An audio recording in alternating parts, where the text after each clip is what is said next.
sí, en tanto conllevan,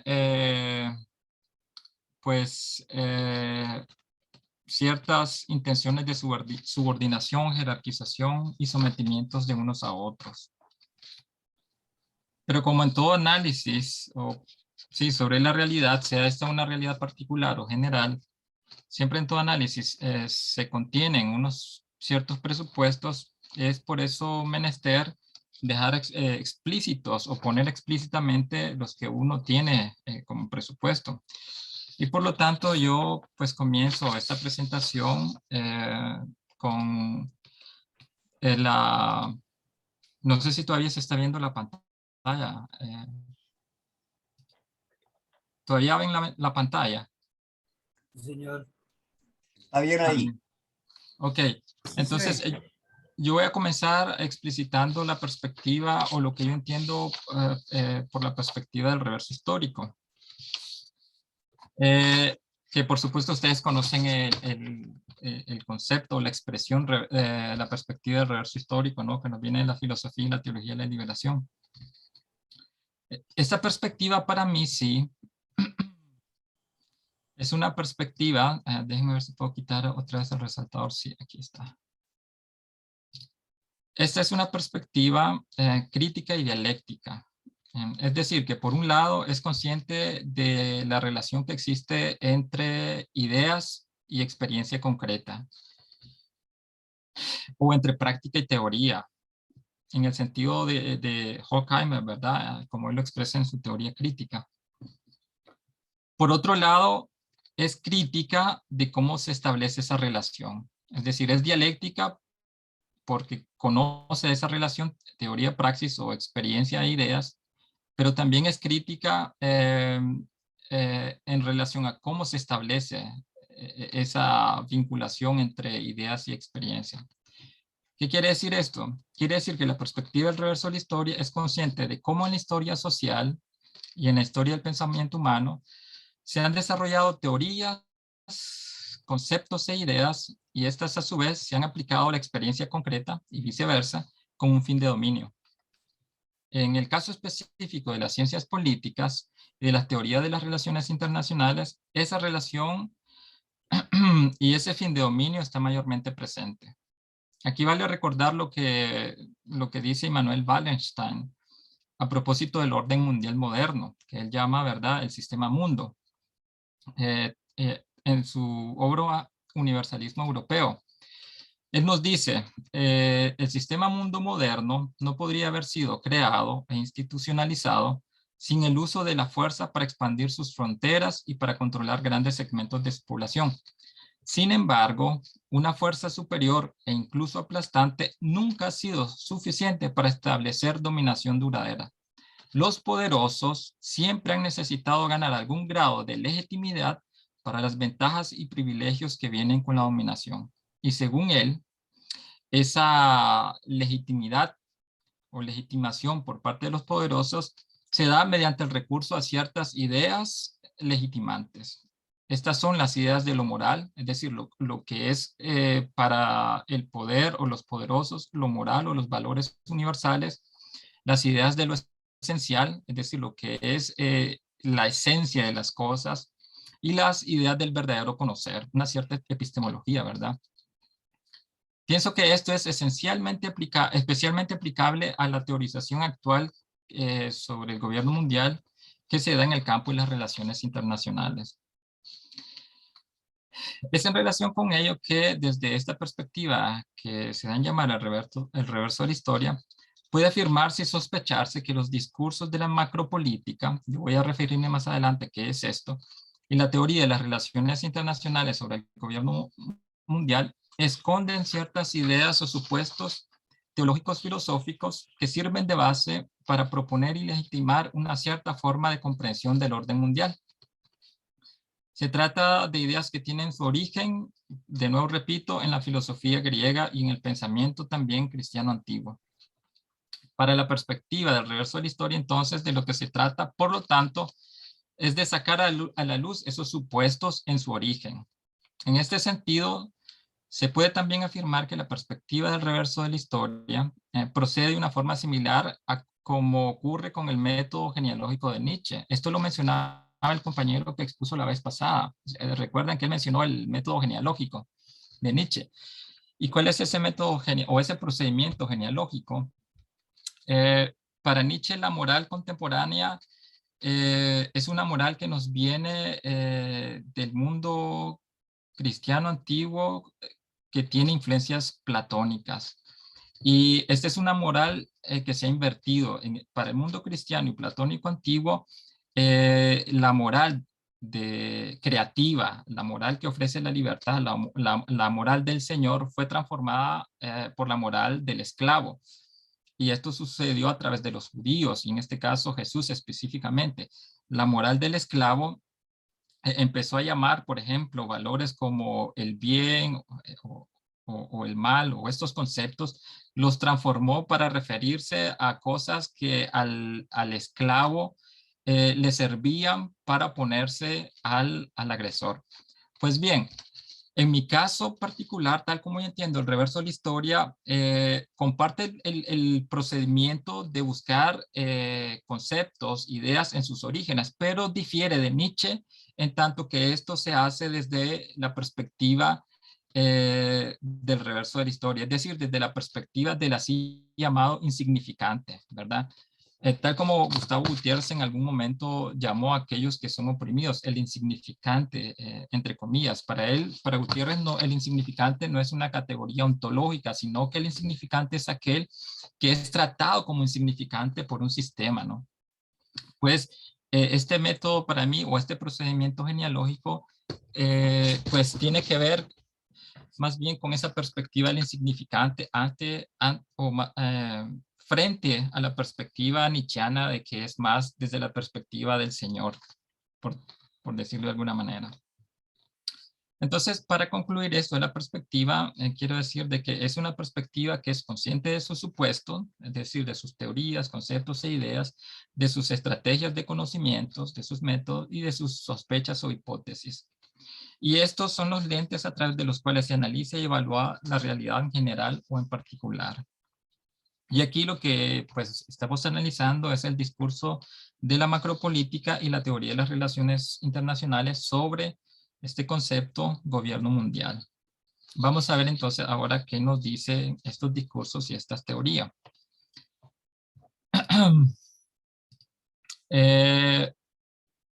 Bien, una aclaración previa, la macropolítica para mí, en un sentido operativo, son esos lugares donde se debate y consensúa sobre la política mundial. Y el lugar clave de esto es la Organización de las Naciones Unidas, ¿verdad? Y pues, estos son los discursos a los que me voy a referir, o al discursos de estos personajes que tenemos ahí en la pantalla.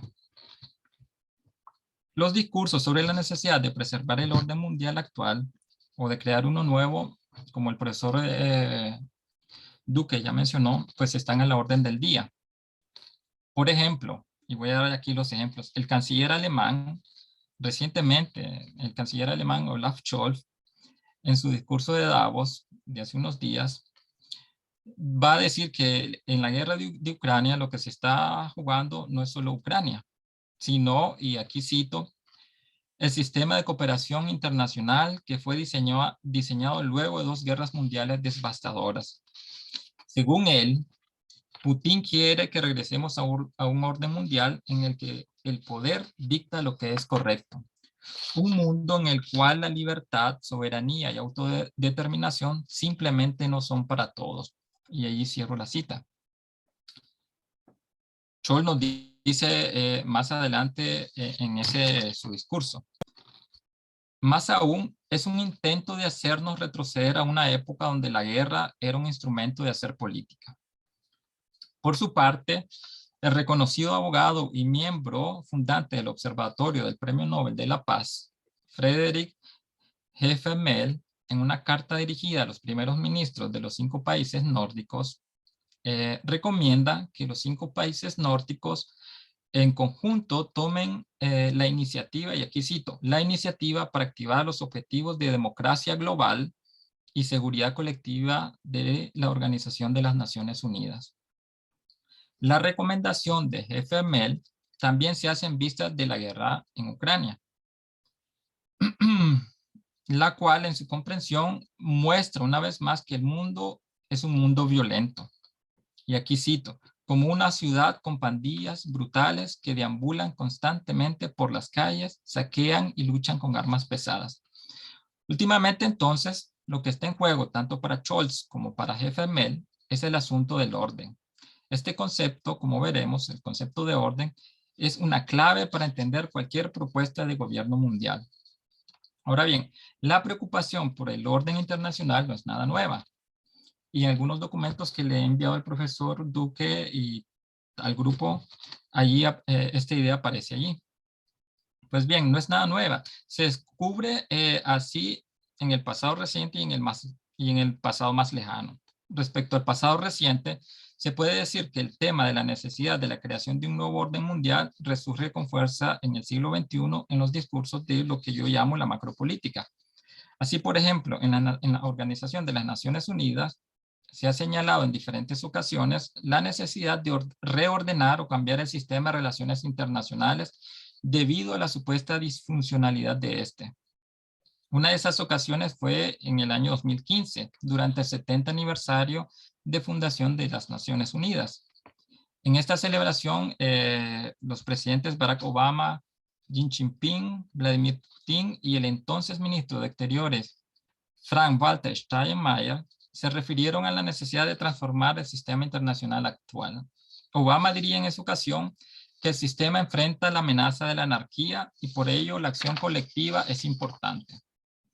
Steinmeier, por su parte, diría que el sistema internacional ya no tiene la fuerza que tenía antes debido a las presiones que enfrenta el balance de poder, así le llama él, el balance de poder de este sistema, el cual, según él, es decir, esas presiones que se enfrentan son generadas por la aparición de nuevos actores poderosos, y él está pensando en Rusia y China, y otros actores que son no estatales, y él piensa allí en grupos terroristas. Para Steinmeier se necesita refundar el sistema internacional creado al final de la Segunda Guerra Mundial y con el fin último de crear seguridad colectiva. El presidente de China, Xi Jinping, por su parte, encuentra el principal desafío de las Naciones Unidas en encontrar formas que promuevan la paz y el desarrollo mundial. Esto, para él, tiene que ver con el proceso de rápida evolución del mundo, el cual tiende hacia un mundo multipolar. Por su parte, Vladimir Putin se habría referido también a la necesidad de transformar el sistema internacional vigente, aunque él tuvo un tono más crítico respecto a esa necesidad. Para él, en el parecer de él, las Naciones Unidas se enfrentan más bien al intento de minar su autoridad y legitimidad. El mundo, y esto vamos a ver que es bastante cierto más adelante, el mundo para él requiere, entre otras cosas, seguridad regional y global. En todos los casos, parte de la solución está en la creación y sujeción de todos a las leyes internacionales, la cooperación y la unidad internacional. En todos los discursos de estos personajes se mencionó eso. Más recientemente, en el 2021, el mismo secretario general de las Naciones Unidas, Antonio Guterres, ha hablado de la necesidad de un nuevo contrato social global que logre hacer frente a los cambios sísmicos, según él, cambios sísmicos que enfrenta el mundo en el siglo XXI. Y para él en ese momento eran dos, el cambio climático y la transformación digital. Recientemente él ha incluido el tema de la guerra también. Estos dos fenómenos, nos dice él, afectarán a millones de personas, pero especialmente a los más vulnerables. Y es pues por ello que se requiere un nuevo modelo de gobernanza mundial, así le llama él. Y esto significa un acuerdo entre las personas, las empresas, las organizaciones y los gobiernos. Pues bien, compañeros, compañera, en todos estos discursos salta a la vista la preocupación por el supuesto desorden en que se encuentra el sistema de relaciones internacionales creado a partir de 1945, así como las posibles soluciones a dicho desorden: el imperio de la ley, la cooperación internacional y la unidad internacional para lograr la paz mundial. Pues esta necesidad de transformar el sistema internacional finalmente está apuntando, está tendiendo hacia un tipo de gobierno que sea cada vez más dirigido por una sola autoridad. Eso lo vamos a ver más adelante. Por ahora quiero centrarme en la teoría del gobierno mundial de las relaciones internacionales. También aquí vemos que cada vez más se hace, gana vigencia y actualidad el tema del gobierno mundial o la necesidad de hablar sobre este tema. Permítanme, antes de entrar a la teoría propiamente hablando, hacer algunas precisiones. No sé si ustedes conocen pues, la diferencia entre ciencias políticas y relaciones internacionales.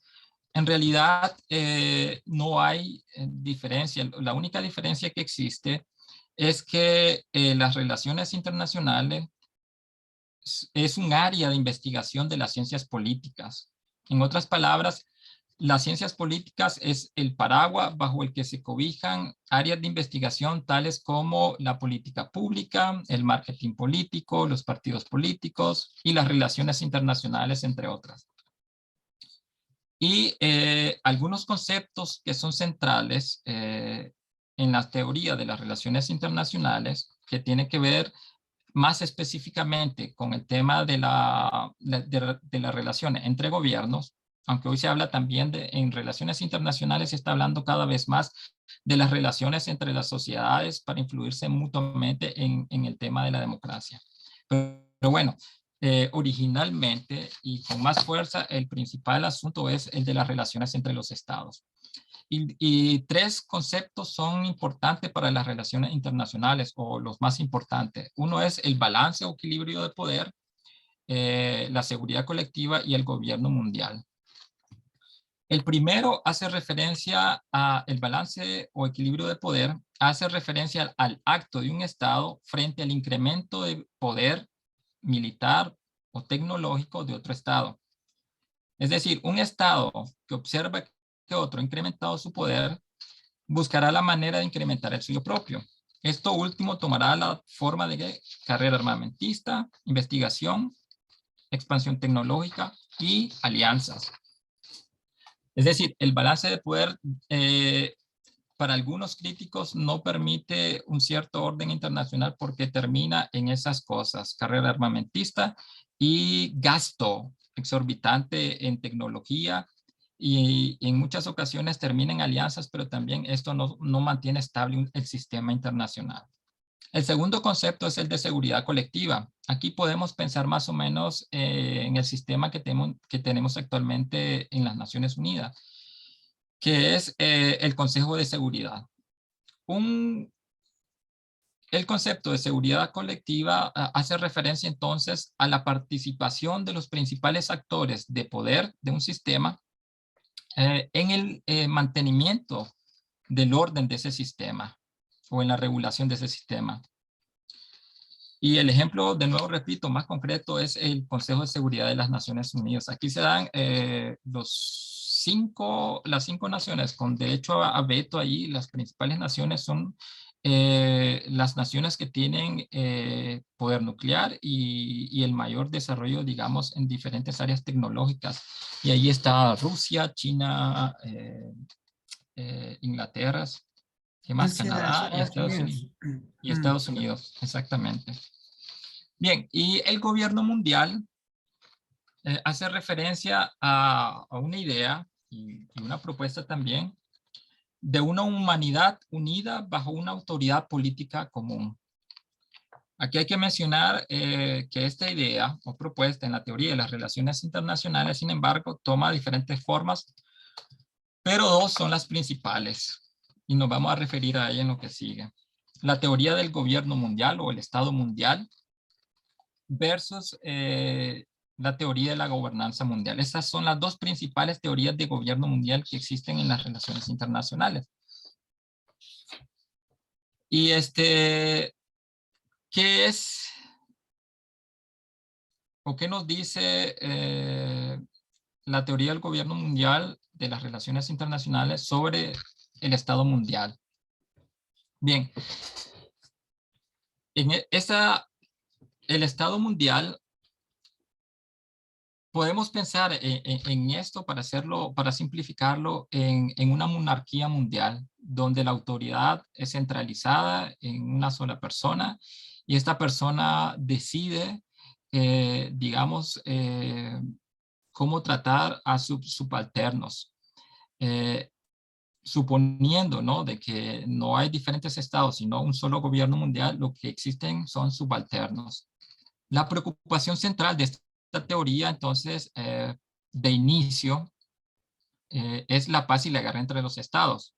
Eso significa de que se propone esta teoría por la posibilidad que existe en el sistema internacional actual de que existan guerra entre los estados. Dicen que eso no es viable y que por eso hay que cambiarlo.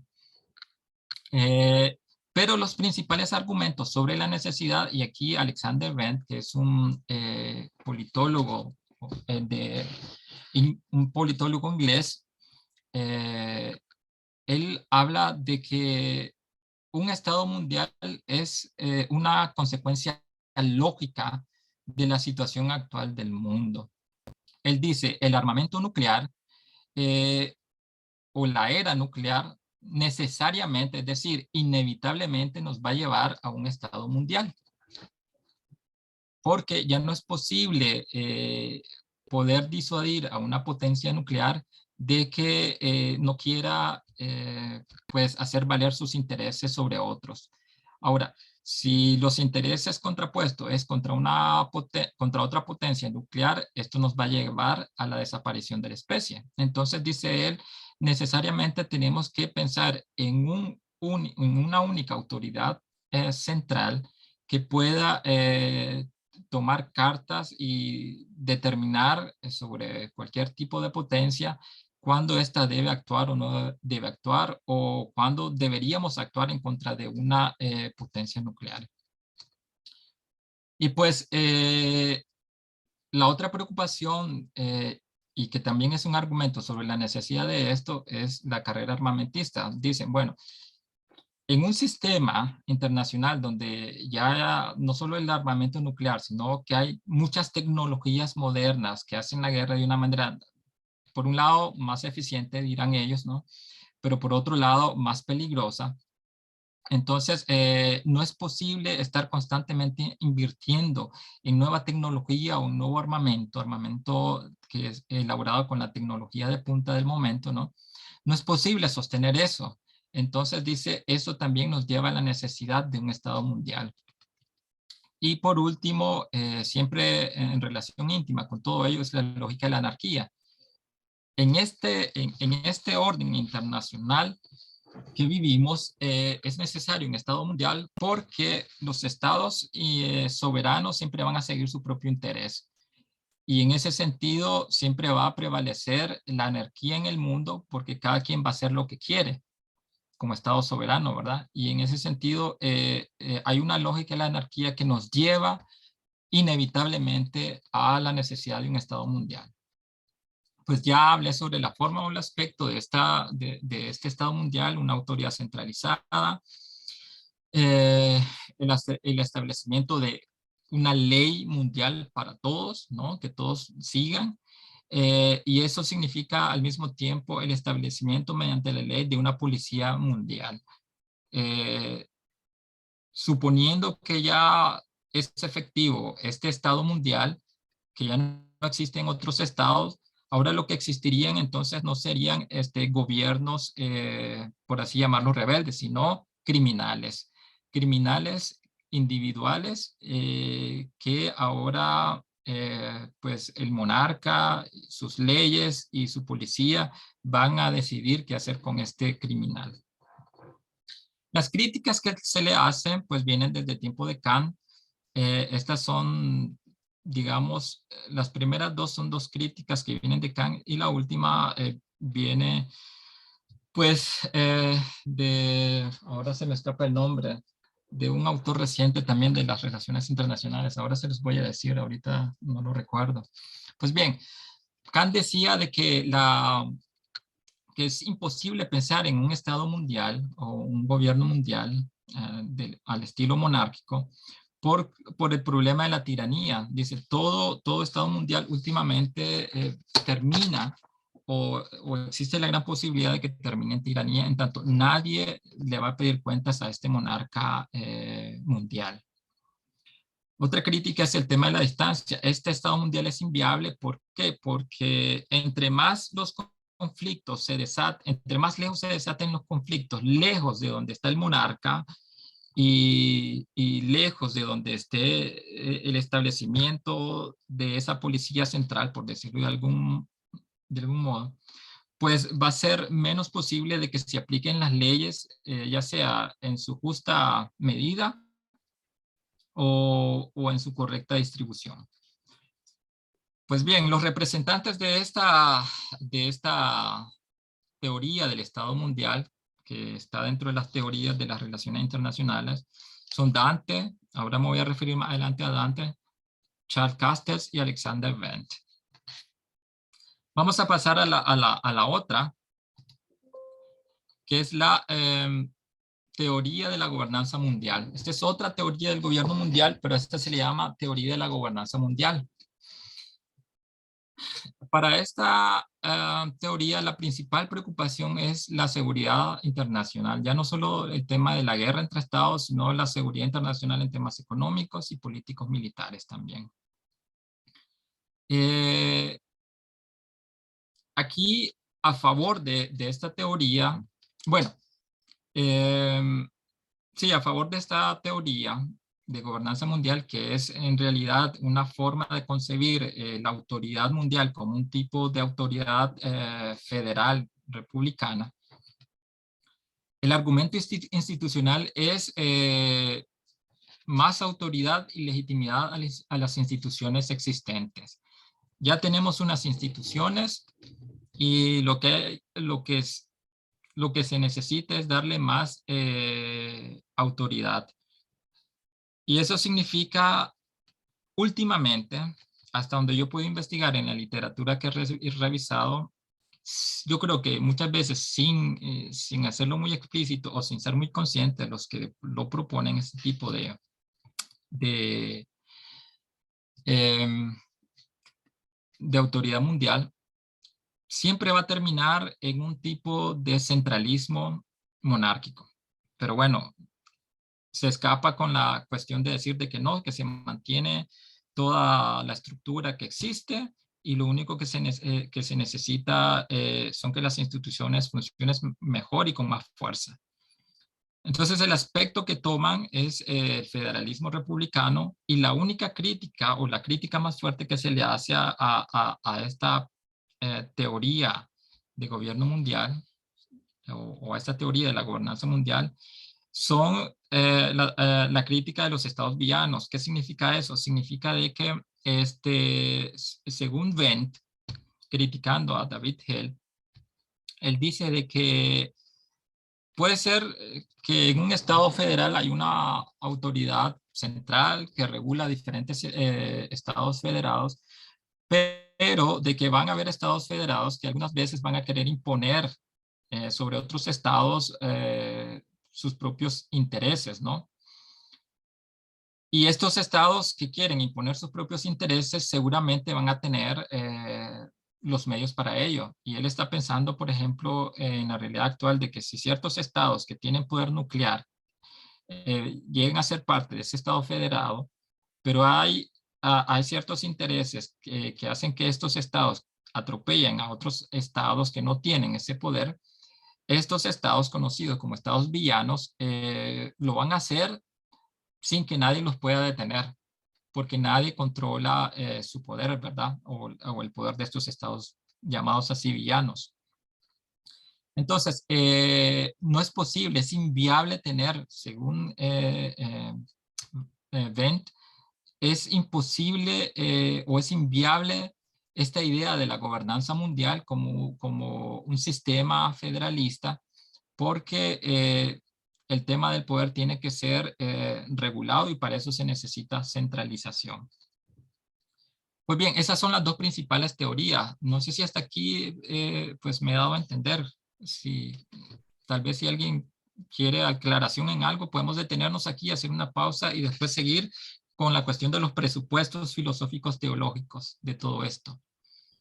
En todo esto, antes de dar la palabra a alguien, en todo esto lo que está en juego es el tema del orden o del desorden de la realidad.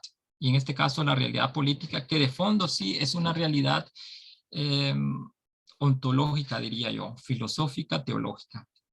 Y esto tiene que ver también con cómo se concibe la naturaleza humana para poder dar luz verde o luz roja a cierta forma de orden. Y cómo también esto da lugar al uso de nuestra razón, ¿verdad? Pues bien, no sé si hasta aquí... A mí está claro, Israel. Sí, bueno, pues si quieres hacemos una pausita ahí y entramos a Rapidito. algunas preguntas y si es necesario, pues tú vuelves otra vez Sí, a ampliarnos algunos de los temas que se pregunten, ¿verdad? Está claro que la exposición presenta estas dos teorías, eh, digamos, sobre lo que estamos hablando, ¿no? Generales, pero que tienen especificidades en cada uno de los aspectos tratados. Entonces, todo eso es parte del juego y parte yo diría, de las preocupaciones que se están circulando en este momento. ¿De dónde procede, digamos, o dónde está la novedad de un gobierno mundial de otras dimensiones que no sea centralizado? Creo que podríamos pensar en toda la crítica, digamos, que se le hace a este sistema, a este modelo, digamos. Hay mucha crítica. ¿En qué consisten esas críticas? Y podríamos tal vez conversar sobre eso. No sé, ¿alguien más quiere decir algo?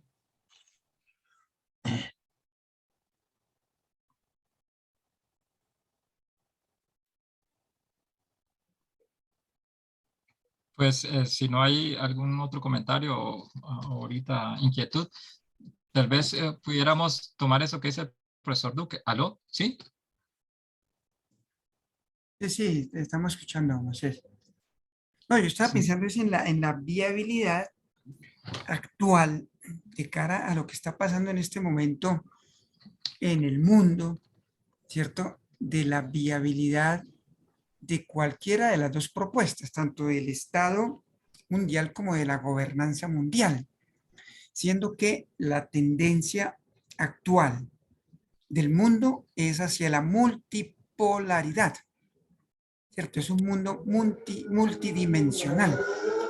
Y creo yo que eso es lo que se está jugando ahorita en la guerra de Rusia y Ucrania, ¿cierto? Es el fin incluso de la globalización y la creación de un mundo multipolar. Ujú. Entonces, esa es como la pregunta que me estoy haciendo, Moisés y compañeros. Bien, no sé, ahí tal vez otra pregunta mientras consigo algo por aquí. Allá.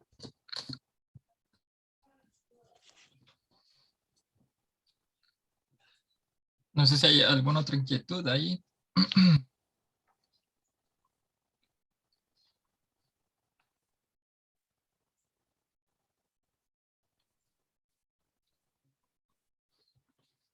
Pues bien, pues parece que no hay más.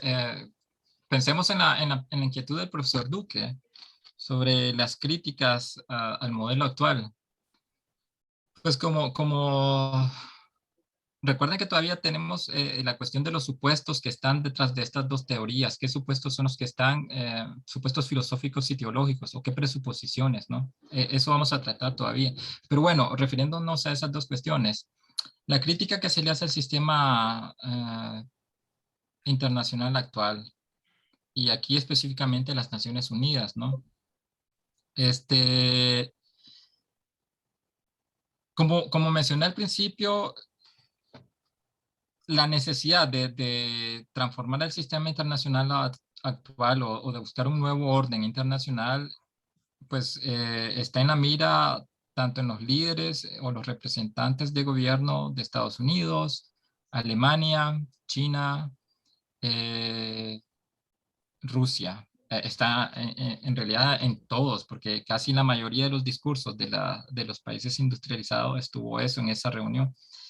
Pero es una cuestión que está, hoy por hoy está presente en todo, sobre todo a la luz de la guerra en Ucrania, la necesidad de un orden internacional que supuestamente garantice la paz mundial. La mayor crítica que yo he escuchado que se le hace a este sistema tiene que ver con el tema del Consejo de Seguridad, del Consejo de Seguridad de las Naciones Unidas, que es la cuestión del derecho al veto, ¿verdad? El sistema es disfuncional porque, por una parte, no permite crear verdadera paz entre los gobiernos, es decir, permite la anarquía todavía. Existen muchos estados tienen poder nuclear, poder tecnológico.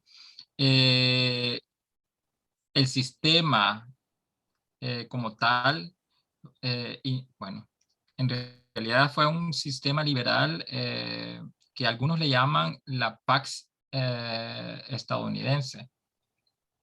La paz estadounidense, así se le llama el Sistema Internacional de la Paz Norteamericana o estadounidense. Este sistema es disfuncional porque actualmente no está permitiendo de que pues unos estados impongan a otros estados por la fuerza. Y aquí pues permítanme utilizar un calificativo. Aquí hay una gran hipocresía porque incluso en boca de representantes políticos en Estados Unidos, en el foro de Davos, se ha escuchado, y aún de Olaf Scholz, el canciller alemán, se ha hablado de la necesidad de que no se imponga más por la fuerza la, la, los intereses de un Estado sobre otro. Eso como que si nunca en Estados Unidos se hubiera hecho, o como que si nunca en la historia, desde que existe, en la historia moderna, desde que existen los estados, eso lo hubieran hecho, pues, estas naciones, ¿no? Pero bueno, se critica eso de que se está imponiendo la voluntad de unos sobre otros por la fuerza. Y allí la crítica entonces más aguda que se hace es al Consejo de Seguridad de las Naciones Unidas, porque este consejo no puede hacer nada por garantizar la seguridad y la paz en tanto existe ese derecho a veto. Y allí, interesantemente, aunque China y Rusia tienen derecho a veto, son una minoría en el sentido de que los demás países que están dentro del Consejo de Seguridad o los tres otros países que están en el Consejo de Seguridad pertenecen, digamos, al mundo liberal occidental o del pensamiento liberal occidental, junto con otros invitados que muchas veces también forman alianza con estos tres.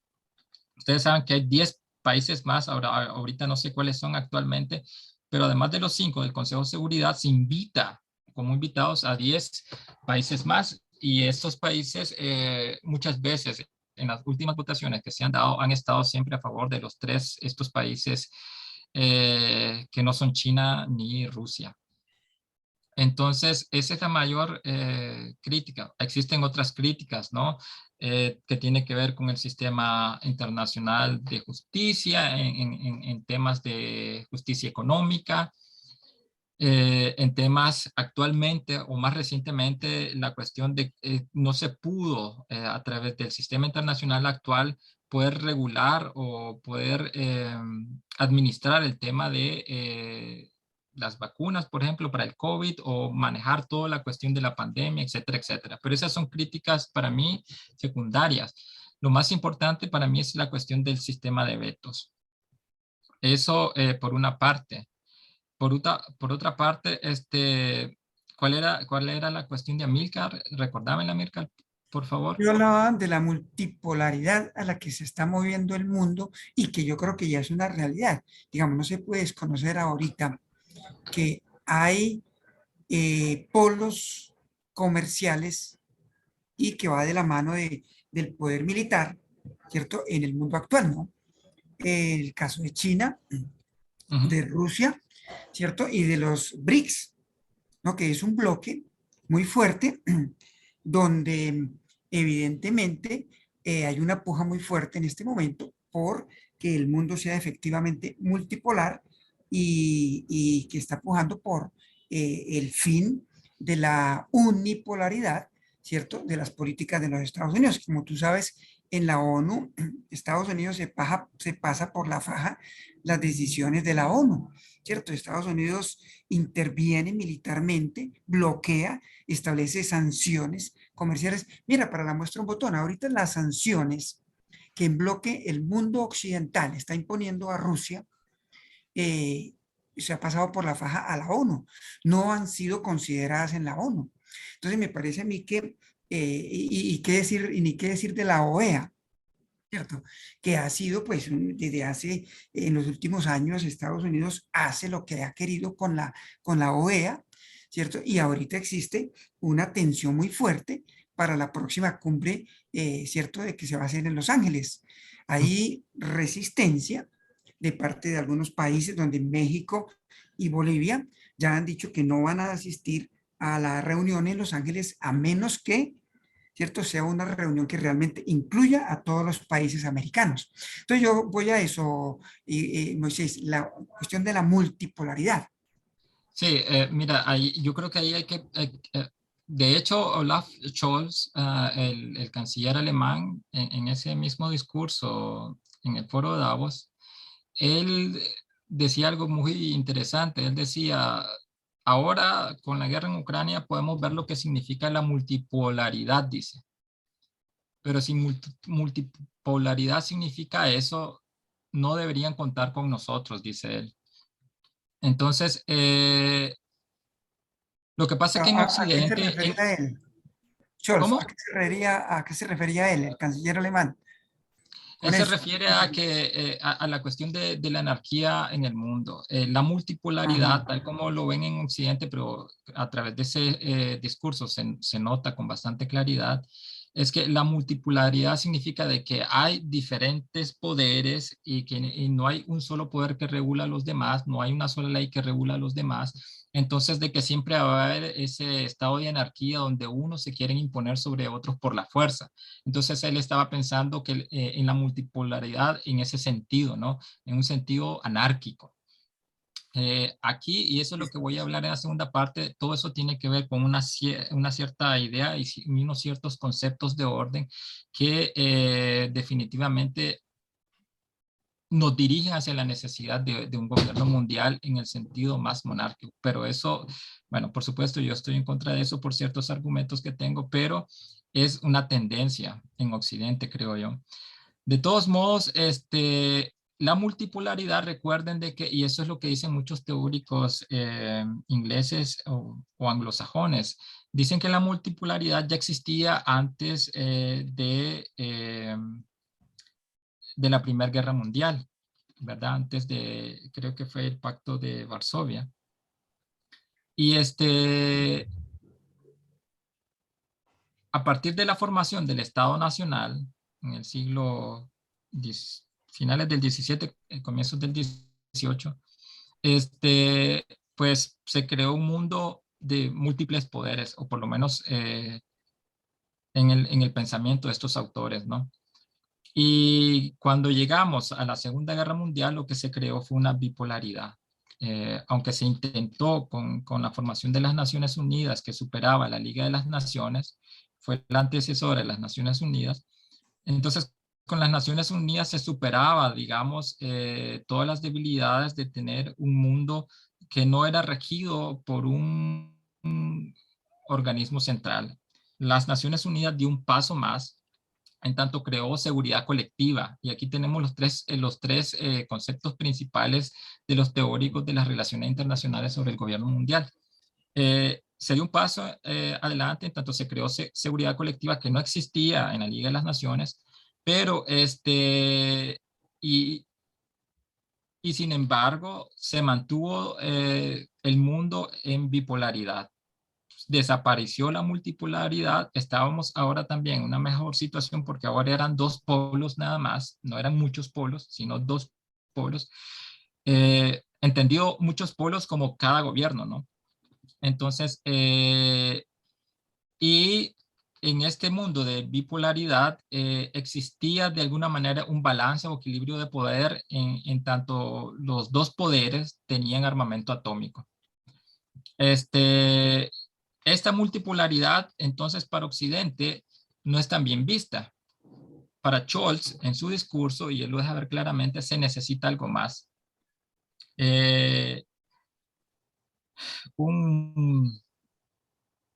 un estratega militar en la Universidad de Hamburgo aquí, ahorita tampoco recuerdo su nombre, lamentablemente está en uno de los artículos que le envía el profesor Duque. Él habla de la necesidad de que además del concepto de multipolaridad, que no es tan bien visto en Occidente, se hable de multilateralismo. Multipolaridad y multilateralismo no son lo mismo en Occidente. ¿Qué es multilateralismo? Multilateralismo es la acción transnacional que puedan ejercer organismos políticos y no políticos en las diferentes sociedades. Y aquí entonces se habla, por ejemplo, de las ONGs como parte del multilateralismo como agentes de cambios o lo que se llama la diplomacia de pueblo a pueblo. Las ONGs como parte de las acciones multilaterales para cambiar, digamos, patrones democráticos o antidemocráticos. Entonces, en ese sentido, es una acción transnacional y hacia eso es lo que apunta Occidente y mucha de su tecnología apunta también hacia eso, hacia la cuestión de cómo hacer que el empresario privado, las organizaciones no gubernamentales, etcétera, etcétera, puedan también ser parte de ese juego de poder a nivel transnacional o internacional. De hecho, hay en la teoría de las relaciones internacionales una teoría que aquí no está incluida porque me parece que cae de alguna manera entre la teoría de la gobernanza mundial. Es la teoría de la sociedad internacional. Pues la sociedad internacional, la característica fundamental es precisamente el poder transnacional, el poder de influir de las sociedades entre sí o de los estados entre sí a través de ciertas organizaciones e instituciones que no necesariamente corresponden a un estado específico, pero que sí determinan, digamos, ciertas tendencias en términos de democracia o no democracia.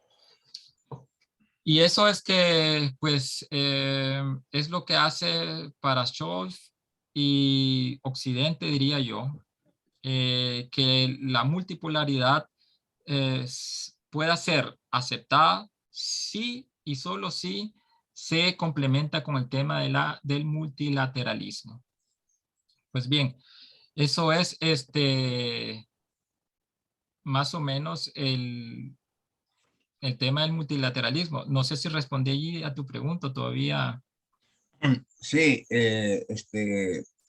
Moisés, en realidad aquí en América Latina, los análisis ya conocen también esa terminología del multilateralismo. E incluso Estados Unidos, el problema entre demócratas y republicanos, en parte es por eso. Hay una tendencia que cree en el multipolarismo global, ¿no? Que enfatiza eso porque piensa que hay como tres polos. También se le llamó trilateral en algún momento. Desde Jimmy Carter apareció la teoría trilateral, que es que sería Estados Unidos, los polos serían Estados Unidos, Japón y Europa, siempre con el mismo fin de la dominación mundial. Ese problema en Estados Unidos es actualmente muy importante, porque el caso de Trump, el caso del presidente republicano que salió, él quiere enfatizar más que todo lo que llama continentalismo.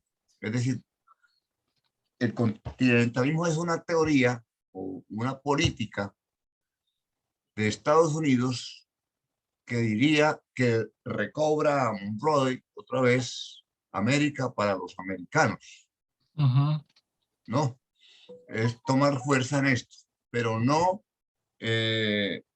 no significa pues participar del poder ni económico, ni político, ni militar con otros, sino que Estados Unidos, él sería el proveedor del poder.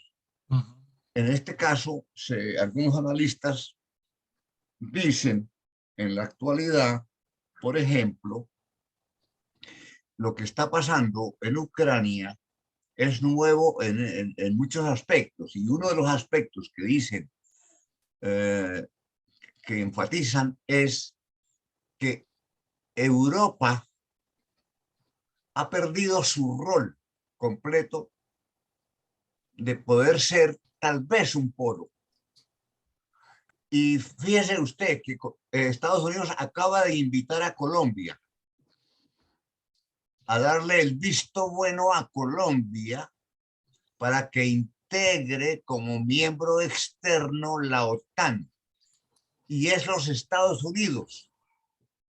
Es decir, Estados Unidos ya se tomó la OTAN. Y esta es una parte de la crítica actual, ¿no? Que los europeos se han dado cuenta o no tienen capacidad de respuesta, entregaron ya su suerte a los Estados Unidos. Bueno, entonces por eso es que aquí hay mucha crítica, porque también la China ha manifestado, como usted algo mencionó, que ese nuevo orden mundial tendría que estar basado en la cooperación con beneficios mutuos. Es decir, que los dos países, digamos, en una relación bilateral, los dos países que se relacionan, digamos, China, Colombia, para decir alguna cosa, los dos países salgan beneficiados económicamente y no haya intención del país poderoso de quedarse con el poder ni adquisitivo, ni militar, ni político del país con el cual ellos van a transar. Entonces, eso aquí se discute mucho como un asunto de actualidad. La otra crítica es, ya Milcar lo mencionó, yo creo que usted también, es el rol de las Naciones Unidas. Es decir, también las Naciones Unidas ha perdido completamente el rol de la distensión, ¿no? de capacidad de llevar adelante un diálogo, de capacidad de llevar adelante una representación de todos los países. Estados Unidos no, en este momento no requiere, no necesita, no la está usando a las Naciones Unidas, sino para beneficio propio. La utiliza cuando quiere, pero no para, digamos, en el caso de Ucrania, Rusia, por ejemplo, ahora, ninguna intención de diálogo no hay por parte de Estados Unidos y de la, sino al Profesor, contrario, tiene que, bueno, eso quería yo añadir a todo lo que estás diciendo y sí, me parece que eso de las Naciones Unidas me provoca unas cuestiones y es, mira, estamos en un dilema muy grande en el tema de las Naciones Unidas, desde mi punto de vista y según lo que he investigado, porque por una parte se quiere, bueno, Occidente, como se hacen llamar a sí mismo, Occidente, pues yo utilizo el término sí, Occidente, que supuestamente tiene unos valores como son, según aclaman ellos mismos, el de la democracia, la libertad, etcétera, etcétera. Pues Occidente, si las Naciones Unidas desaparece, está bien para ellos. Si las Naciones Unidas se transforma, siempre y cuando sea eh, a su medida, pues también está bien. Lo que no pueden permitir es que las Naciones Unidas se transforme a un sistema más democrático en términos de más participación de aquellos estados que no tienen mucho peso político por no tener poder militar, como lo tienen muchas naciones en Occidente. Ese tipo de transformación de las Naciones Unidas, donde se dé más participación y donde se creen leyes e instancias que puedan limitar el poder militar, económico, tecnológico de las naciones desarrolladas, ese tipo de cambio no lo quieren. Ahora, desde la perspectiva de los países que no tienen poder o tal poder como en las naciones occidentales que tienen mucho desarrollo tecnológico y económico, desde el punto de vista de estas naciones que no tienen poder, las Naciones Unidas son sumamente importantes. Es decir, hay que transformarla, sí, pero hay que tener cuidado hacia dónde se transforma, hacia dónde se va la transformación, porque hay una gran fuerza e iniciativa al seno de las Naciones Unidas actualmente, sobre todo bajo el tema del cambio climático y ahora con el tema de la guerra en Ucrania, que quieren transformar las Naciones Unidas hacia un sistema que le va a dar más poder a los poderosos y va a quitar ciertos obstáculos, y en este caso el sistema de veto de las Naciones Unidas, lo que significa quitarle el veto a Rusia y a China. A eso se apunta. Eh, Eso significa de que las Naciones Unidas quedarían prácticamente bajo el poder de Occidente. Ese es el gran dilema en que nos encontramos, que necesitamos por un lado las Naciones Unidas, por otro lado necesita transformarse, y que hay dos perspectivas sobre la necesidad de cambiar, de quitarla o de transformarla. Hay dos perspectivas sobre eso. Y allí entonces los países que no tienen el poder que existe en Occidente, militar y tecnológico, entonces allí lo que nos queda es seguir propugnando por el fortalecimiento de las Naciones Unidas con el cuidado de no hacer que la balanza de poder se mueva hacia un solo lado. Ahora, eh, esto no se va a lograr sin conflictos. Y ahorita, pues, hace mucho tiempo Occidente está necesitando de un conflicto de gran envergadura para poder coercivamente y persuasivamente jalar algunos estados y algunas opiniones hacia su punto de vista. Y estoy pensando en la guerra de Siria y actualmente la guerra de Ucrania, ¿verdad? Entonces, pues este conflicto es como un regalo, le cae como anillo al dedo, por decirlo de alguna manera, esta guerra en Ucrania a Occidente. En el caso de China,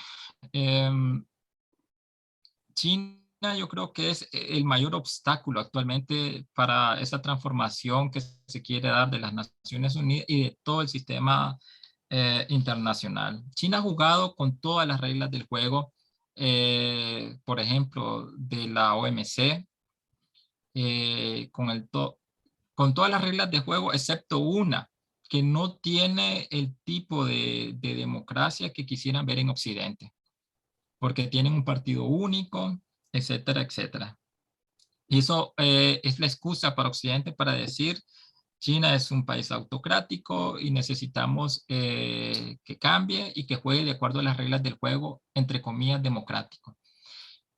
El problema es que pues no se comprende la perspectiva china del poder y de cómo ejercer gobierno. O se comprende más bien, pero se utiliza como excusa para poder verla como el enemigo por excelencia, pero de fondo en realidad lo que está es una cuestión económico-comercial, porque China está muy avanzada tecnológicamente en el tema de la inteligencia artificial, está, si no adelante, por lo menos a la par de Estados Unidos, y ese es algo que se teme bastante en Occidente, el desarrollo tecnológico chino. Y sin embargo, se están beneficiando de él, porque las grandes empresas occidentales que están metidas en China se están beneficiando del desarrollo económico y tecnológico chino también. Y no solo que China se está beneficiando de Occidente, se están beneficiando y pues lo que necesitan es que no exista el partido único para pues poder generar grandes ganancias con eso. Pues hay muchas cosas ahí.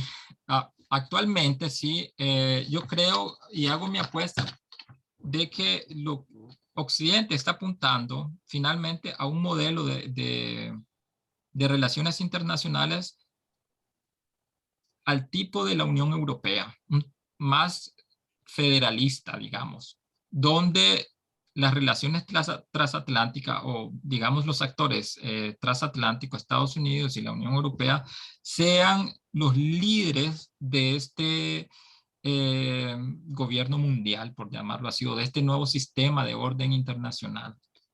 ¿Y de dónde saco mi sospecha? De una charla que dio hace un par de años un gran conocido y estratega de las relaciones internacionales norteamericano, se llama Joseph Nye. Hablaba de que China en realidad no es un gran desafío para Occidente y que no va a ser el modelo que va a reemplazar al modelo americano. Y él decía, si alguien va a reemplazar al modelo americano de la paz mundial, va a ser Europa.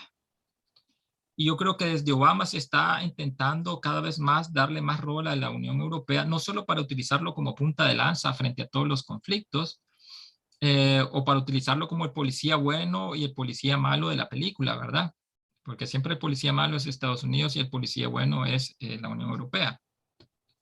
Sino que se está apuntando a que cada vez más la Unión Europea tome un rol muy importante y que sea entonces en alianza con Estados Unidos los que vayan a dirigir el posible nuevo orden internacional. Pero bueno, esas son simples especulaciones e hipótesis de mi parte. Y y los, en Europa siempre se habla de nuestros valores están en juegos. Ahora con lo de la guerra en Ucrania se habla de valores y de valores.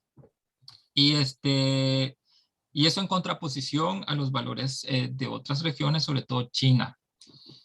En China, como usted lo mencionaba, se habla de la relación win-win, ganar-ganar. Y allí, por lo menos a nivel de teoría, aunque en la práctica, en realidad en África se piensa de que China ha hecho bastante bien, aunque aquí en Europa dicen que no, pero lo que he leído sobre el desarrollo de infraestructura y de inversión en China, en África, pues parece de que es bastante positivo, aunque abundan también la literatura que dice de que están destruyendo, digamos, el mercado local en Sudáfrica y qué sé yo, los chinos.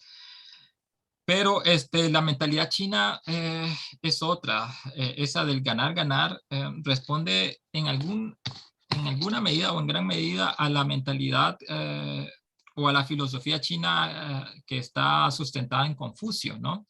Y es la cuestión de que el poder debe servir, el poder debe desarrollarse para servir. Y esa es más o menos la idea de Confucio. Y entonces, pues, Confucio nunca negó o no se niega que Confucio, pues también pensó en que el poder también tiene que disciplinar. Y allí cuando hay alguien que se opone al poder, pues le tiene que caer, como decía mi abuelita, la coyunda. Pero es cierto eso que acabo de decir, de que Confucio pensaba de que el poder sí, el rol principal o la función principal es servir. Y en eso, un poco recordando al principio cristiano, ¿no? De ayudar al prójimo. Pues bien, eso es más o menos lo que yo puedo decir en base a en base a las inquietudes. No sé si seguimos conversando de eso o pasamos a la segunda parte. Amílcar. Sí, no, no, yo creo que podemos ir a seguir adelante, Moisés. Ya tendremos tiempo para continuar la conversación. Bien. Bueno, hablemos ahora de los supuestos teológicos. Ni mencioné algo que quería mencionar, lo voy a mencionar rápidamente. Algunos modelos, esto se los pudiera mandar. Algunos modelos del orden mundial, hay dos autores, Betty Reardon y Saul Menlowitz. Esos son dos autores que escribieron en los años 50 y 60 y plantearon hasta 5 modelos, el de la bipolaridad, el de la multipolaridad y no recuerdo los otros 3, pero 5 modelos de relaciones internacionales o de orden mundial que contempla todo lo que estamos hablando nosotros también el día de hoy. Yo me decidí solo por 2 porque me parece que se pueden resumir en esos 2. Es decir, entre estos 2 que estamos discutiendo ahora, que son teorías de gobierno mundial, yo creo que los demás pueden acomodarse. Bueno, entonces sigamos pues con la segunda parte. Espérense que se me fregó el lápiz. Ya. Ok, detrás de todo esto, entonces, salta a la vista la cuestión de el orden, la legitimidad del orden, la cuestión de la naturaleza humana, porque muchos teóricos sostienen de que no es posible un sistema anárquico o un sistema de estados o soberanos por la cuestión de que cada quien sigue sus propios intereses y esto haciendo un poco analogía con la cuestión de el individuo. Para algunos teóricos, el individuo es por naturaleza egoísta y sigue sus intereses y en ese sentido siempre va a haber conflicto y por eso los estados como reflejo de la voluntad de un grupo de individuos separados de otros estados siempre va a mostrar esa tendencia hacia querer imponer la propia voluntad o buscar el propio interés y por eso siempre va a haber anarquía. Entonces, aquí siempre en lo que salta es la cuestión del orden, pero también la cuestión de la naturaleza humana. ¿Cuál es nuestra naturaleza humana, no? Esto es un tema nada nuevo. Y de hecho, pues ya desde San Agustín se trata, pero ahora vamos a hacer un pequeño recorrido por la idea de gobierno mundial, que no es nada nuevo, como ya lo mencionaba, y aquí, pues, aunque no es filósofo, pero es importante mencionarlo, a Freud. Recientemente, dentro de lo que he investigado, valga decir que esto es todavía una investigación porque está en proceso, ¿no? Pues Freud, interesantemente, sostenía la necesidad de una autoridad central. Freud y Albert Einstein. Einstein fue invitado en 1932, en el verano del 32, por el Instituto de Cooperación Intelectual de la Liga de las Naciones, la que fue la predecesora de las Naciones Unidas, a un intercambio de ideas sobre un tema que le interesara. Y ese tema que le interesó fue la cuestión: ¿hay alguna manera de liberar a la humanidad de la amenaza de la guerra? Pues bajo este tema él invitó a conversar a Freud, a la Liga de las Naciones, y ellos sostuvieron su conversación y los dos coincidieron prácticamente en lo mismo. Uno, que el conflicto entre los humanos es inevitable. Y aunque debe ser rechazado, es inevitable. La razón, como vamos a ver, para Freud, sin embargo, es la que nos permite más o menos salir de ese estado de conflicto o de la violencia a la cual nos lleva el conflicto. Para él, entonces, el conflicto y la violencia es lo característico de las viejas comunidades, pero cuando surgió el armamento y, como Freud le llama, los cerebros superiores, se comenzó a dejar la fuerza bruta. Sin embargo, siempre se siguió la premisa de que hay que hacer daño a aquel que tiene un conflicto conmigo. Hay que eliminarlo para que el conflicto se acabe y para que incluso no se reproduzca debido a que su descendencia quiere venganza o algo por el estilo. Entonces se mantenía el objeto del conflicto al hacer daño a otro. Para Freud, sin embargo, en el curso de la evolución, esa forma de resolver los conflictos se cambió. Ya no era eliminar al enemigo, sino que se introdujo el imperio de la ley y la ley decidía sobre los conflictos. Pero, ¿cómo se logró el imperio de la ley? Freud decía a partir del hecho de la unidad. Y de esto, pues, lo vamos a hablar también más adelante respecto a Freud. De todos modos, la unidad entre gente para evitar el conflicto, la gente unida bajo una sola ley evita el conflicto, pero esto no evita la violencia, porque siempre van a haber otros grupos que van a estar unidos por una cierta ley también, y entonces estos van a chocar. Aunque no chocaran y fuera un solo grupo unido bajo una sola ley, para poder hacer ese solo grupo, fue necesario en algún momento ejercer la violencia para imponer la ley. Eso sostiene también Freud. Así de que la unidad, sea en contra de un adversario externo o un grupo externo, o dentro de un mismo grupo, siempre va a conllevar violencia. Y dice, sin embargo, hay ciertas condiciones psicológicas, y esto es muy interesante en el contexto actual. También en un artículo que le mandé al profesor Duque sobre el llamado de Occidente a la unidad, yo hablo sobre eso. Y Freud ya lo había sostenido, de que para evitar la violencia y para llegar a la unidad, es necesario que se cumplan ciertas condiciones psicológicas. ¿Cuáles son? Uno, el imperio de la ley. Y dos, la unión de la mayoría, que debe ser estable y duradera. Y tres, una maquinaria que asegure el cumplimiento de la ley. Imagínense, ya Freud, un psicoanalista, lo está diciendo.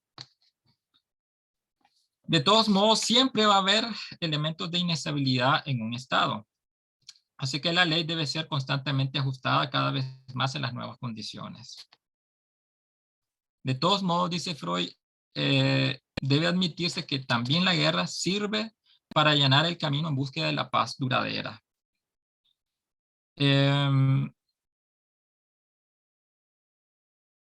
Aunque dice, en la práctica, los frutos de la victoria de una guerra solo se viven por un corto tiempo. Solo hay una manera, dice Freud, solo hay una manera segura de acabar con la guerra. Y aquí él de nuevo vuelve a hablar del control central por medio del consentimiento común.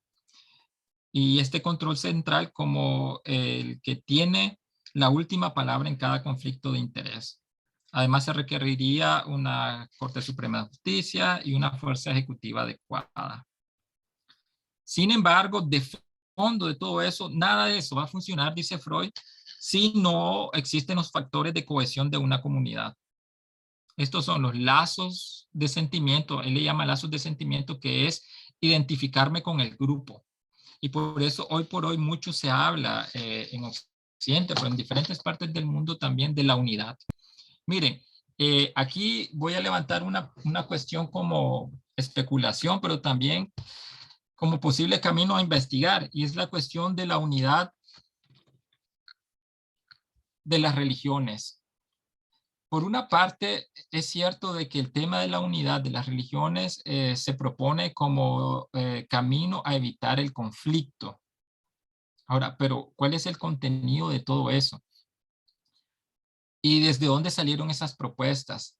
De hecho, el tema de la unidad en la diversidad es un tema filosófico que significa, en el pensamiento filosófico griego, la unidad es una. Me estoy adelantando un poco a algo que voy a decir más adelante. La unidad es una y responde a una idea. Esto es platónico, ¿verdad? Y el resto de las cosas, de las formas, se desprende de esa unidad. Y ahí es que se habla de unidad en la diversidad. Hay una esencia que preserva el ser de todo, digamos, o modela el ser de lo demás. Y esta esencia, a esta esencia se ajustan las demás realidades, aunque estas demás realidades no son idénticas a la esencia. La pluralidad, que es sinónimo de cambio y de transformación, nunca va a ser comparable a la unidad o a la esencia del todo. Y esta esencia es la que de alguna manera se refleja en cada uno de nosotros o en cada una de la realidad plural. Y de allí se ha venido sacando poco a poco el tema de la unidad en la diversidad. En Occidente, unidad en la diversidad no significa lo que significa para nosotros en Latinoamérica.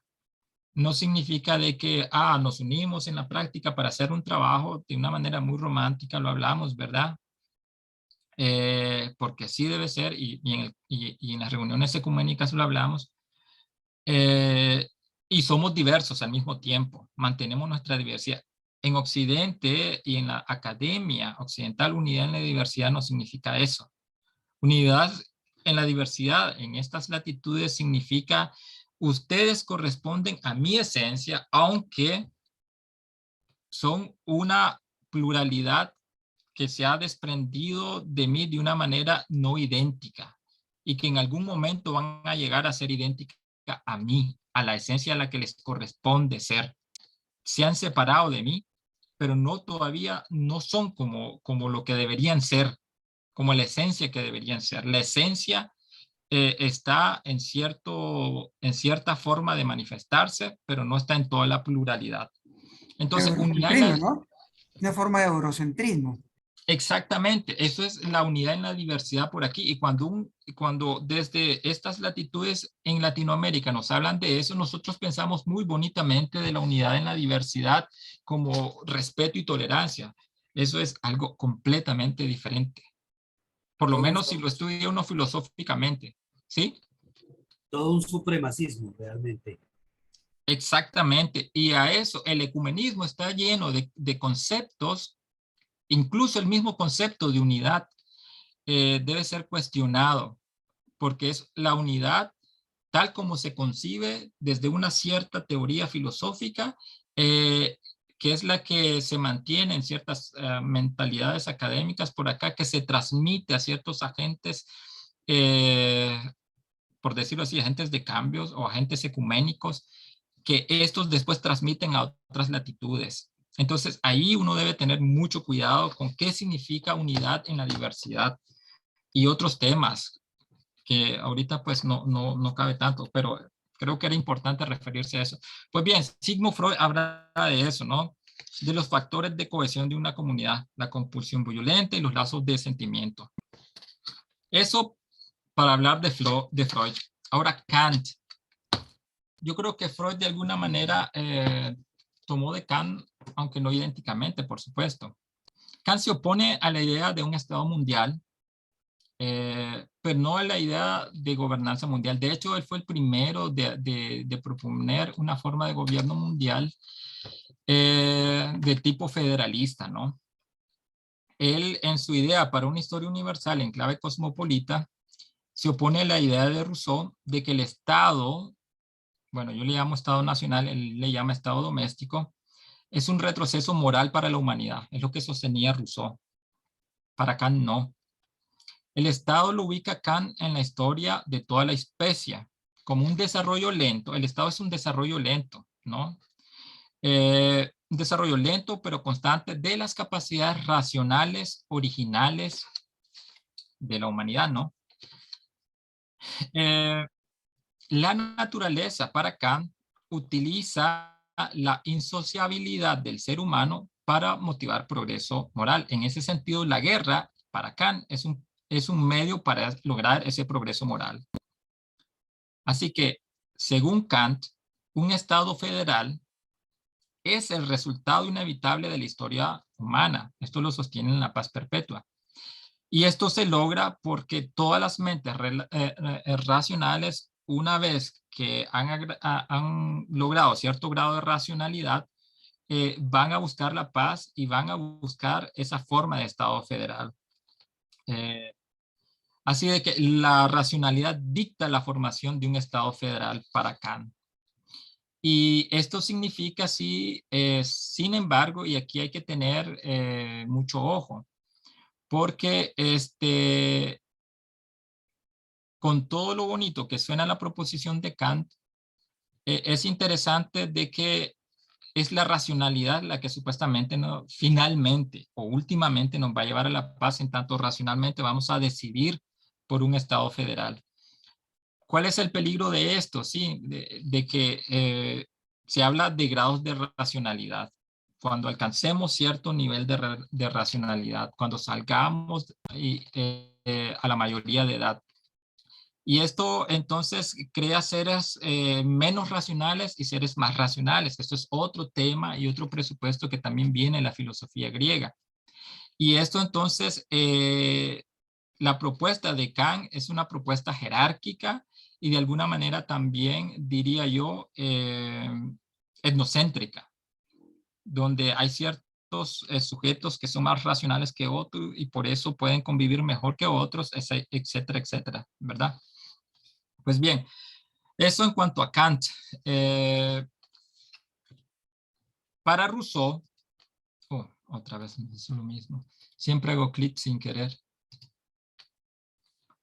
Bien, eso en cuanto a Kant. Para Rousseau,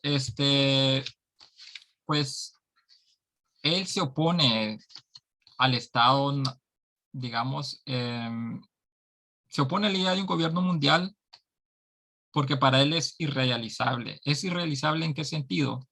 En el sentido de que no es cierto que los estados van a renunciar voluntariamente a ser estados soberanos y formar un gobierno mundial.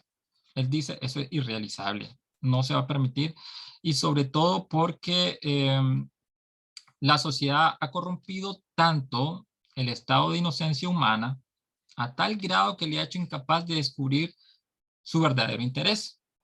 No es el individuo el que es malo. Para Rousseau, él presupone una naturaleza humana buena. En tanto para Kant y para Freud, la naturaleza humana es una naturaleza egoísta. Para Rousseau no, es una naturaleza buena. Y pero esta naturaleza buena ha sido corrompida. No sé si la palabra está bien, corrompida. Así que es la sociedad la que corrompe al individuo. Y una vez que se logra esto, es imposible de que los individuos agrupados quieran, pues, voluntariamente, agrupados en un estado, ¿verdad?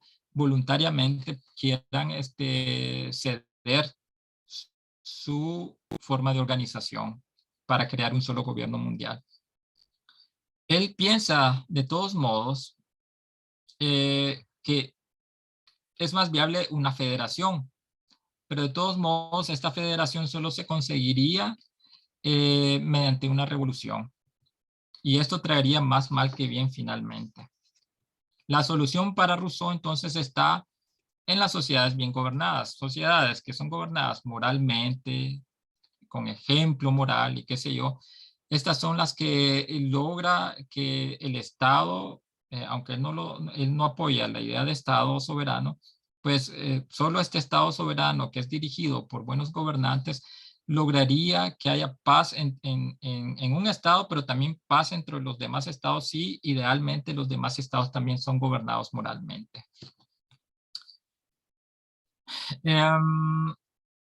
Detrás de esto está un poco una crítica que Rousseau le hace a Charles Castel, el abbé de Saint-Pierre en Francia, quien él extendió la idea de Hobbes de que el interés de autopreservación, que supuestamente es racional, creó el Leviatán nacional. Así de que este mismo interés de autopreservación igualmente necesita la creación de un Leviatán internacional, es decir, un gobierno promundial.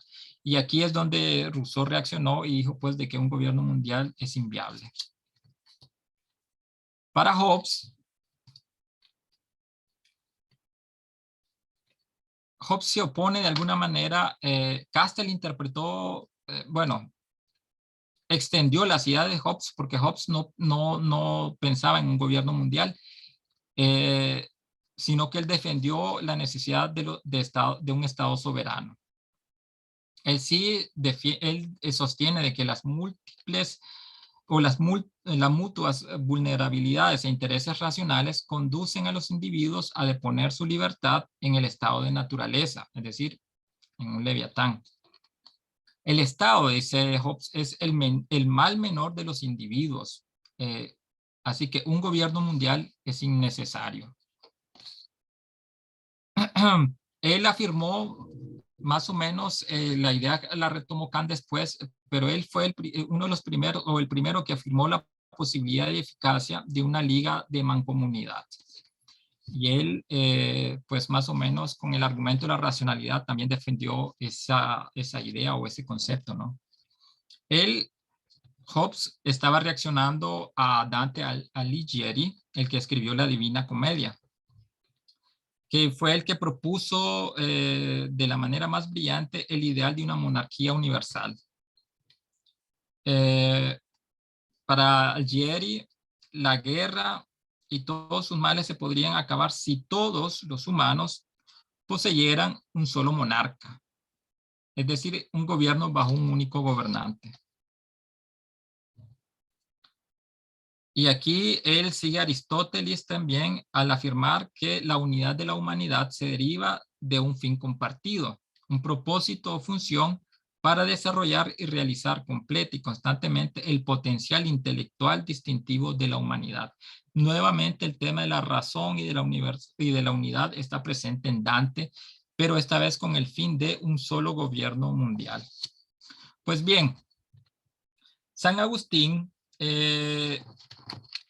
va a proponer por su parte la necesidad. Recuerden que San Agustín está apoyando un poco el imperio creado por Constantino, ¿no? Y él, San Agustín va a hablar también de la necesidad de un orden donde exista pues un solo monarca. Pero San Agustín responde a cuestiones teológicas o la motivación de San Agustín es teológica, porque para San Agustín Dios ha creado el orden del cosmos, el orden de la realidad, y dentro de este orden existen ciertos, por llamarlos así, subórdenes que han sido creados por Dios, y entonces aquí es necesario que uno respete ese orden. Detrás de esa idea de Agustín está la idea platónica que ya mencioné al principio, ¿no? De un orden establecido por ese uno y del cual, o de ese mundo ideal, y de ese mundo ideal, o ese uno, ese Dios platónico, se derivan las demás realidades, y las demás realidades no son reales en sí mismas, deben su realidad a ese uno, y en algún momento van a regresar a su estado original. Más o menos, y en términos muy simplistas, es la idea de San Agustín y detrás la idea de Platón. Sobre todo los neoplatónicos, ¿verdad? Van a alimentar, sí, el pensamiento de San Agustín. Finalmente, entonces, los tres supuestos o los supuestos principales que existen dentro de el llamado o la perspectiva de la necesidad de un gobierno mundial o del concepto de gobierno mundial son los conceptos de orden, naturaleza y libertad. Se presupone un cierto orden siempre y muy en el fondo los académicos por estos lados tienen siempre detrás de sí una cierta comprensión del orden que viene de la filosofía griega y que es un orden establecido de una vez y para siempre, y lo demás, que es plural y que es diferente, simplemente pues debe acomodarse a ese orden. La naturaleza humana, aquí la cuestión es el ser humano por mera naturaleza y simplemente un ser racional. ¿Es la irracionalidad algo negativo? ¿En qué sentido? Y el tema de la libertad. Pues no voy a entrar en más detalles en esto porque yo estoy cansado y creo que ustedes también. Pero si hay preguntas, hagámosla ahora y después hablemos. Yo les voy a enviar el artículo donde está bien explicado esto último. Y y bueno, y todo lo demás, ¿verdad? Pero estoy añadiéndole unas notas a pies así de que el próximo viernes lo haré llegar. Pero aquí no sé si hasta el momento o hasta este punto se entendió todo o hay alguna inquietud. Por mi parte, sí, aquí quedo.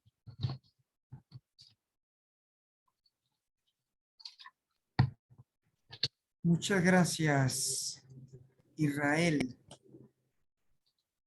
Yo creo, tú nos dices que el viernes nos envías el texto. Sí, el próximo viernes les envío el texto. Valdría la pena entonces leerlo y de pronto también por escrito poder reaccionar.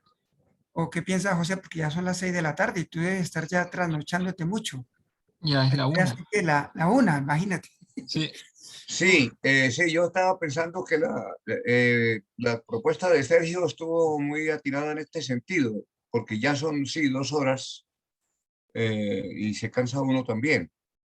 Pero hay mucho material, hemos recibido bastante material y creo que lo que podríamos hacer es lo siguiente, que recibimos el documento suyo y lo vamos a leer, a estudiar y a profundizar alguna pregunta o no profundizar, sino hacer alguna pregunta y con eso empezamos la próxima vez por ahí unos 15 minutos más máximo para no quitarle tanto tiempo al que sigue.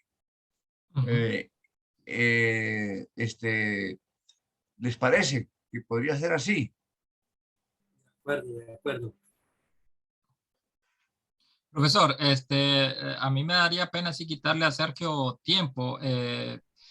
Tal vez si le envío el material y recibo por escrito las cuestiones, tal vez puedo contestarle mejor para no robarle tiempo a Sergio.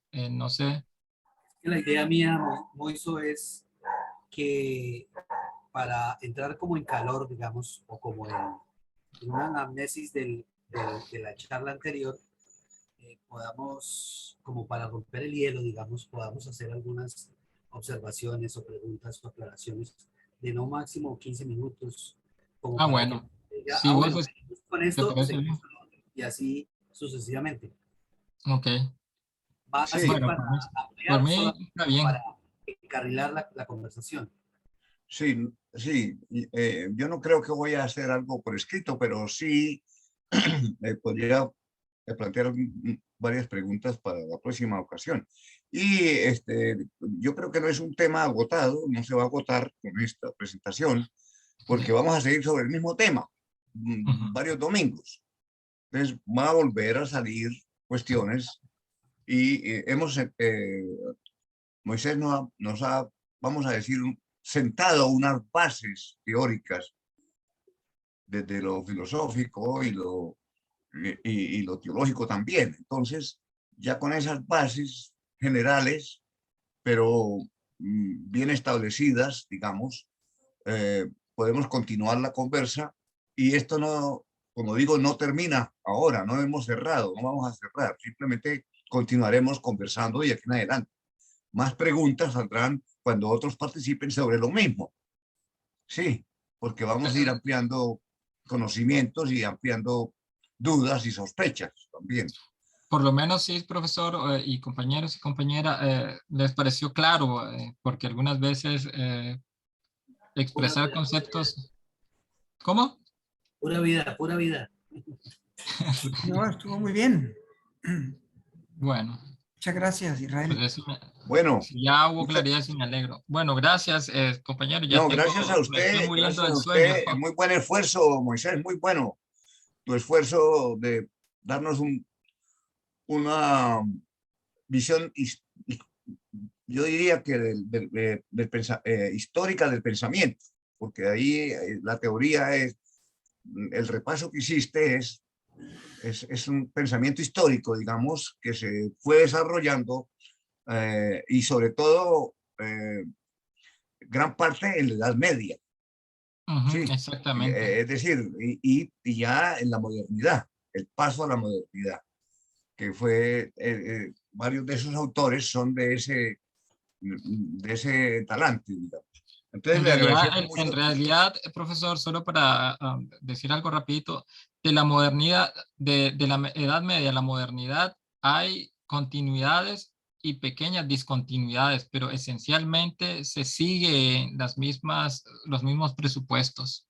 Sí, porque hay bases filosóficas ya bien establecidas digamos que también más mundo occidental. Así es. Poco tenemos del mundo oriental, digamos, ¿no? Todo el pensamiento chino y todo el pensamiento Sí. Eso sería bonito investigar oriental. más Pero el bueno, pensamiento esto clásico. es muy importante para nosotros. Muchas gracias a ustedes, a todos, y nos vemos entonces en 15 días, Muy ¿verdad? bien. Sí, Así señor. es. Listo. Buenos. Buenas Gracias. noches. Bueno, Buenas Israel, que noches. descanses. Feliz noche. Gracias. Chao, muchas gracias. Cambio en primera. Chao. Ojalá. Chao.